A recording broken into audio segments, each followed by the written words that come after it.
Hello everyone, आज के इस वीडियो में एसओएल के बारे में बात करेंगे। कई बच्चों का कमेंट आया है और वो ये पूछ रहे हैं कि एसओएल के एडमिशन जो है वो 2022 के कब तक स्टार्ट हो सकते हैं, क्या प्रोसेस होता है, कितनी फीस होती है। कई सारे क्वेश्चन बच्चों के दिमाग में होते हैं। तो इस वीडियो में मैं आपको आपके इन्हीं सवालों का जवाब दूंगा। ठीक है। तो एसओएल का फुल फॉर्म होता है स्कूल ऑफ ओपन लर्निंग। ठीक है।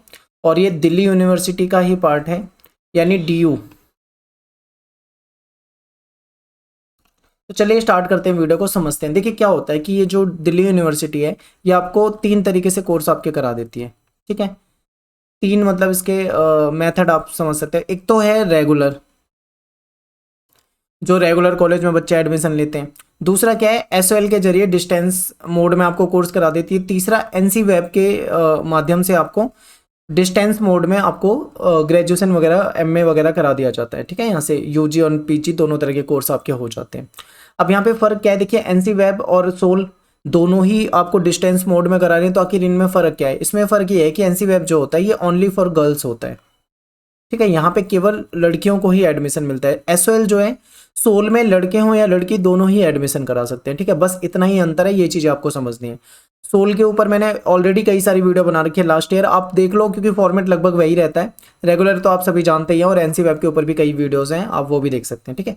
तो चलिए बात कर लेते हैं इसके बारे में। तो देखिए क्या है कि पहले जो होता था एसओएल में वो एनुअल मोड वाला सिस्टम होता था, यानी कि वर्ष में आपका एक बार पेपर होता था, एनुअल मोड होता था। लेकिन पिछले एक दो साल से अगर आप देखोगे तो ये सिस्टम चेंज हो चुका है। अब जो है आपका सीबीसीएस सिस्टम हो गया है, यानी कि सेमेस्टर वाला सिस्टम हो गया है। अब आपको साल में दो बार पेपर देने होंगे। ठीक है। सेमेस्टर 1 2 3 4 5 6 इस तरीके से। यानी कि आपका जो जैसे ग्रेजुएशन में आप एडमिशन लेते हैं, यूजी में एडमिशन लेते हैं, मान लीजिए आप बीए प्रोग्राम करते हैं, तो आपका टोटल कोर्स जो है वो 3 साल का है। ठीक है।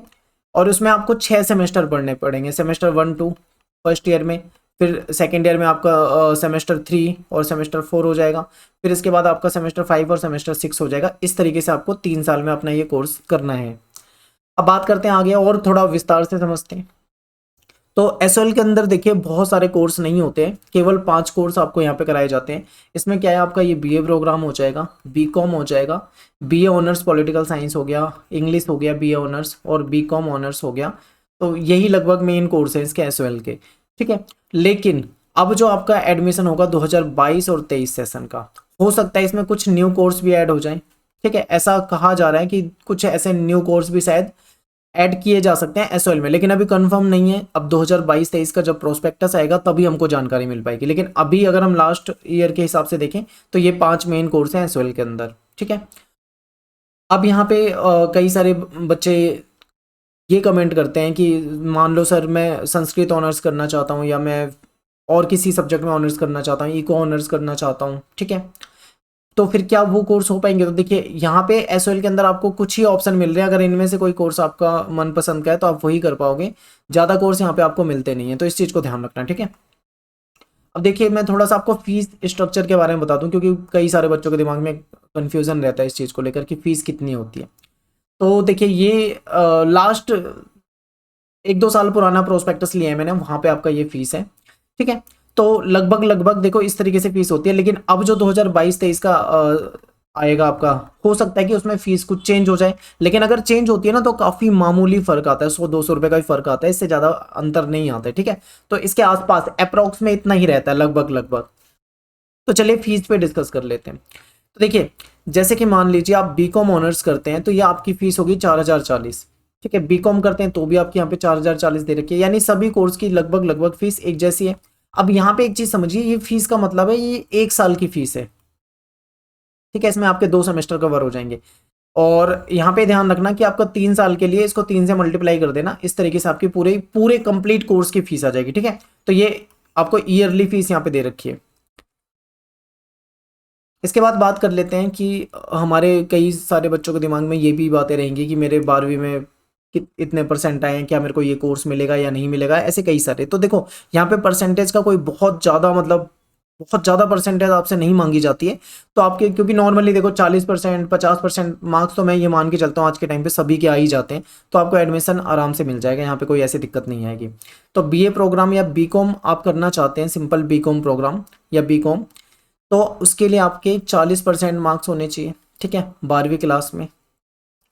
और आपने इतने आपकी परसेंटेज अगर होगी, ठीक है, तो इसके लिए आप क्या कर सकते हो, एसओएल में आप एडमिशन के लिए एडमिशन करा सकते हैं, ठीक है। तो ये हो जाएगा आपका बीए प्रोग्राम और बीकॉम के लिए। मान लो आप बीए ऑनर्स करना चाहते हो इंग्लिश में, ये कोर्स अवेलेबल है एसओएल के अंदर, तो उसके लिए फिर आपके 65% एग्रीगेट होने चाहिए मार्क्स, ठीक है।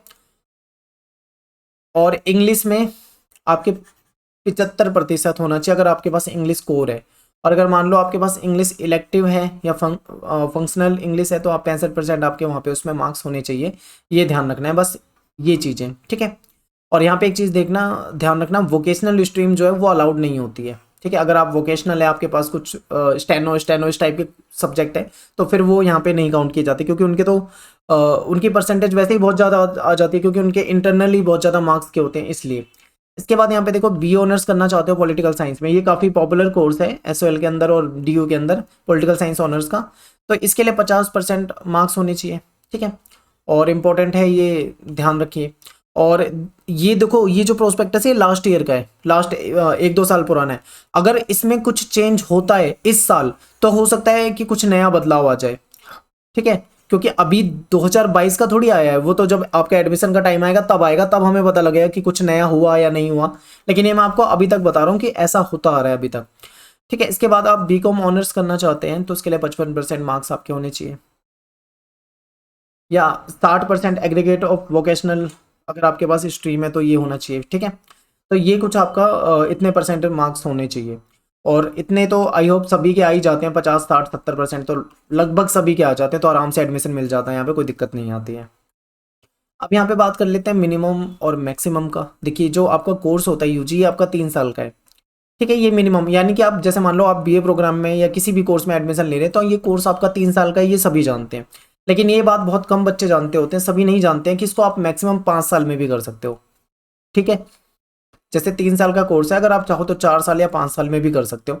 तो ये कैसे हो जाता है, मान लो कोई बार बार फेल हो रहा है, बैक आ रही है, तो इस तरीके से वो अगले साल में पहुंच जाता है, लेकिन उसके सब्जेक्ट अगर क्लियर नहीं हो रहे, तो तब वो 4-5 साल में मैक्सिमम में कर सकते हैं। एक तो ये तरीका होता है। या फिर मान लो किसी ने फर्स्ट ईयर सेकंड ईयर कर लिया, 2 साल कर लिए सेकंड ईयर तक, लेकिन उसके बाद वो नहीं कर पाया आगे, थर्ड ईयर में एडमिशन नहीं करवा पाया, कोई समस्या आ गई, उसने 1 साल या 2 साल का गैप दे दिया, तो इस तरीके से वो अपना 5 साल के अंदर अंदर इस कोर्स को कंप्लीट कर सकता है, ठीक है। तो दूसरा तरीका ये भी होता है, तो ये आपको पता होना चाहिए, ठीक है। तो ये चीज़ें हैं। तो आई होप आपको सारी चीज़ें समझ में आ गई होगी। अब बात कर लेते हैं कि एसओएल के एडमिशन कब होते हैं। तो देखिए, क्या हुआ कि ये जो कोविड वगैरह चल रहा था पिछले 1-2 साल में, तो एडमिशन इसके बहुत लेट हुए हैं। यहाँ तक कि आप ये लगा लो अक्टूबर नवंबर तक एडमिशन हुए हैं, ठीक है। लेकिन इस बार अभी तक तो सब कुछ ठीक है, तो आपके जो नॉर्मली एडमिशन है वो आपके रिजल्ट के बाद हो सकते हैं। तो जुलाई में शायद आपका रिजल्ट आ जाएगा, तो जुलाई के बाद 15 जुलाई के बाद हो सकता है कि आपका एसएल का नोटिफिकेशन आ जाए एडमिशन के लिए। अगर जुलाई में नहीं हो पाता तो आपके अगस्त से हो जाएंगे, ठीक है। और अगस्त में भी नहीं हो सकता, अगर मान लो बहुत ज़्यादा लेट हो जाता है, कि पिछले 1-2 साल में हमें देखने को मिला है कि एडमिशन नॉर्मली इनके एडमिशन जुलाई तक होने शुरू हो जाते हैं, ठीक है, पहले अगर हम देखें। लेकिन 1-2 साल में देखा जा रहा है कि एसओएल के एडमिशन काफ़ी लेट हो रहे हैं। अगर कोई समस्या आती है, कोई दिक्कत होती है, तो हो सकता है सितंबर अक्टूबर तक पहुंचे। लेकिन हमारा मानना ऐसा है कि आपका जुलाई अगस्त में ही आपका एडमिशन स्टार्ट हो जाएंगे, ठीक है, ऐसा अंदाजा लगाया जा रहा है। तो मिलते हैं आपसे फिर नेक्स्ट वीडियो में। थैंक्स फॉर वॉचिंग सभी को। जय हिंद, जय भारत।